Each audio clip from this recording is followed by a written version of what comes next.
After saying goodbye to my dying wife, I walked out of the hospital with tears streaming down my face. The kind of tears you don't wipe, you just let them fall. She had hours left, maybe less. The cancer had hollowed her out. What remained of her was breath and pain. I hated leaving her side. But our son needed food, and I needed air. That's when I heard them, two nurses near the vending machines. Whispers, low but sharp. That's her husband? Yeah, poor guy still doesn't know. I stopped, but didn't turn. God, to find out now about the affair while she's dying? I didn't move, not even when the soda can dropped from the machine behind them. They didn't see me, they just walked away, laughing. The word affair clung to the inside of my skull like smoke. I'd heard it before, once, 2 years ago, a rumor from a friend I no longer speak to. I confronted her then. She smiled, tired, said people made things up when they saw others happy. She kissed me, told me she loved me. I believed her, because I needed to, because our son was 4, because we were rebuilding after her first surgery, because I still loved her and didn't want to believe I'd spent my loyalty on a ghost. But standing in that hallway, with hospital lights buzzing and my palms wet from grief, something inside me cracked. I didn't feel betrayal, not yet, just doubt. I fed our son fast food in the car. He asked if Mommy would get better. I lied. Then I lied again. She loves us, I said, always has. That night, I returned to the hospital with a plan. While she slept, shallow, fading breaths, I unlocked her phone. She'd grown careless since the morphine started. The passcode hadn't changed. I scrolled through messages. Nothing. Clean. Too clean. Her trash folder held more than I expected. Deleted photos. Names I didn't recognize. One name came up too often.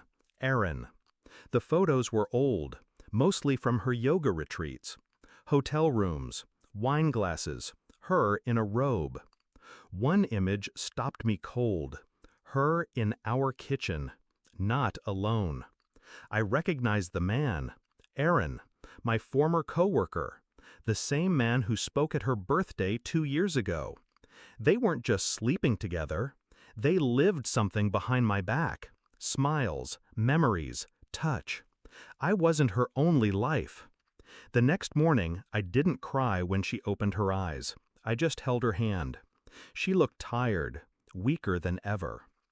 You look peaceful, she whispered. I nodded. I am. She smiled, thinking it was for her. I handed her the phone, opened the photo, didn't say a word. Her smile faded slowly, like watching light drain from a room. She began, but she was already too breathless to finish. She didn't deny it, didn't beg, didn't explain. She knew I knew. And I didn't need to hear why. All I said was, "You lied with every breath you had." She cried, not from guilt, but from being seen. I didn't tell her family, didn't scream, didn't destroy the image they held of her. That would have been too easy. Instead, at the funeral, I gave the eulogy, spoke of love, strength, grace, watched her parents sob into tissues, saw Aaron in the back row, sunglasses on indoors. He avoided my gaze. I finished the speech, stepped down, walked directly to him. No one watching could hear. "You'll never touch my son," I said. "You'll never speak his name. You were her disease, too."